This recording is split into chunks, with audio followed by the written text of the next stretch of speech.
SPARQ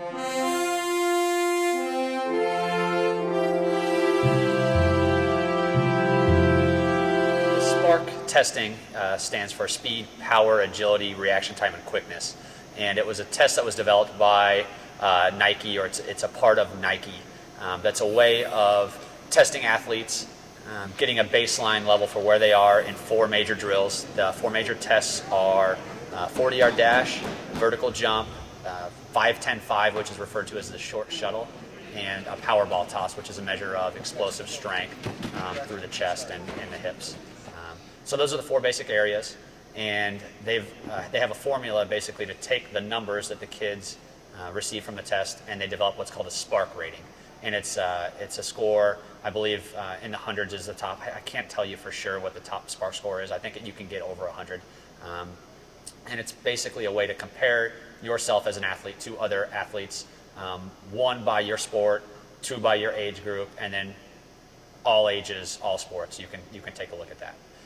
So Velocity is a partner with the Nike SPARQ testing, and my involvement at Velocity, obviously training here, that's the test that we use for our athletes here. So I wanted to involve it in our program because I think it's important. It's not a total deciding factor in what kind of a football player is going to be, but as an athlete, it's good to get an idea of where you are, what your strengths are and what your weaknesses are, because obviously everybody's got weaknesses and everybody needs to improve. Nobody, not coaches, players, anybody is at a level where they can relax and be fine with where they are. Everybody's got something to get better at, whether it's the best player on the team or the beginning, brand new, never put pads on in their life. It's good to get a barometer of where they are and what they need to improve on. We don't put a ton of stock into it. Obviously, there were some impressive things. There was 3 or 4 kids that ran under 5-second 40s. There was a 13-year-old that had just turned 13 that ran a 4.68 electronic time 40, which is really off the charts. Talking better than pretty much all high school seniors would run. We have a couple kids right now that just graduated college that are going to be playing in the Arena League or the Canadian League. Maybe possibly have a chance to play with some NFL teams that didn't run that kind of a time. Defensive backs, receivers, guys that are real athletes. So it was quite an impressive accomplishment for the kid that did that.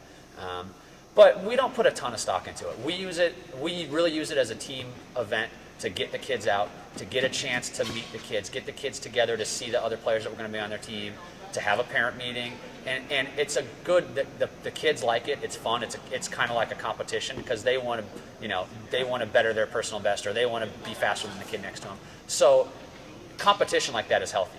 And when you play a sport, when you play at a competitive level, you got to get used to competing, and not just against other teams, but against other kids that are on your team for the position that you want. So it's a good way of getting that going. But I really didn't, other than the high scores that stood out. Wow, that's great, this kid's an athlete. Doesn't mean he's a great football player. And the same thing, the kids that didn't run that well, it doesn't mean he's not a good football player. It just gives us an idea. And I had a lot of parents that say, wow, I didn't realize compared to other kids my son's age, he really is a lot slower. He's got some work to do. And it's good to find that out. You don't want to wait until you're going into your freshman year of high school, or you're trying to make the varsity team and you go, I'm slow, I got some work to do. It's better to find it out early and put that extra work in, because you can never be satisfied with where you are as an athlete. So.